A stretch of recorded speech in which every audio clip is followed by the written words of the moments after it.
Okey, bismillahirrahmanirrahim. Assalamualaikum warahmatullahi wabarakatuh. Jadi bersama dengan Abiyo ni, Abiyo nak update progres rumah di Pasir Mahal. Kebetulan Abiyo nak pergi ke Tanah Merah, maju dek ke Tanah Merah, jadi kita singgah ke site kita di Pasir Mahal dah. Jadi Pasir Mahal ni dia mungkin jabur dia. Jadi orang Pasir Mahal dia tahulah mana mungkin jabur tu tak. Jadi dengan keluasan rumah ni lebar dia daripada start pada sana ke situ lebih kurang 53 kaki. Dah, lepas tu panjang dia daripada belakang hingga ke depan tu 35 kaki. Dengan keluasan rumah ni lebih kurang 1,515 kaki persegi dah, dengan mempunyai 4 bilik tidur, 3 bilik air. Lagu ni lah kejadian dia. Ni daripada depan lah. Kalau kita tengok progres rumah ni lebih kurang dalam 60%. Mungkin siap bumbu 60%. Kalau dia siap plaster ke apa, mungkin dalam 70% lah. Jadi rumah ni dia buat secara cash lah. Dia seorang anggota yang sudah patching. Jadi dia suruh minta tolong dia buat plan saja. Jadi ni pandangan dari depan dia. Gini lah rumah depan dia. Comel tak depan. Comel tak comel. Jadi itu masuk kiko gini. Kita tengok lihat dalam. Habis review lihat dalam lah. Gana tahu tu ketok hari ni. Mungkin tu kewak kerja lain ke. Ni bahagian depan dia. Bahagian ruang tamu lah. Bahagian ruang tamu. Dia nak lapar gini luar gini. Kakak atas yang bakar bumbung kerak kayu dah. Dia pakai kerangka kayu bagi kakak atas dah. Jadi hok ni bilik nombor berapa tak ingat. Tak ada plan.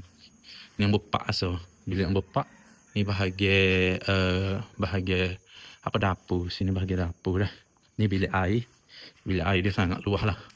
Ni mungkin dia buat sambung. Bilik air dia sangat luas. Lepas tu kita pergi ke bilik nombor 3 lah pula dah. Kita review bilik nombor 3. Ni review bilik nombor 3. Ni bilik air.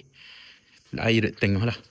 Bilik ke bilik. Ni bilik nombor 2. Ni bilik master dia. Ni master dia. Lepas tu bilik air. Gitulah.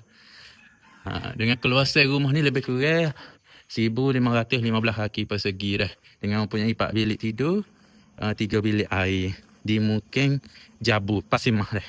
Di mungkin Jabu Pasir Mahal. Habis bagi review gitu lah. Aku nak pusing. Tak awak nak pusing. Boleh lah. Kita pusing mata. Aku nak tengok design lagu anak contoh-contoh kita design mata. Ni pada side tepi lah. Perspektif pada tepi. Angle belah kanan. Ni belah kanan. Comel juga kalau tengok rumah dia kan. Bila tak boleh nak buat 0.5 tidak. Saya boleh tengok. Ni pada belakang. Belakang je gitu lah. Bila gitu lah. Dia masuk majlis ni. Dia buat secara cash.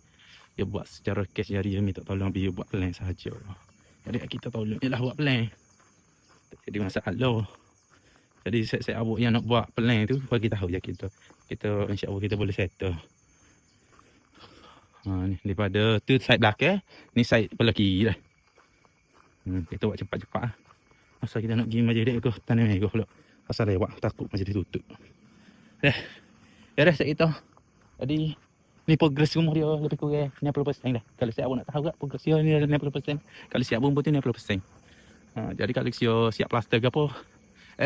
Kalau siap plaster dia ada 70%. Ginilah daripada side depan dia. Beres kita. Assalamualaikum.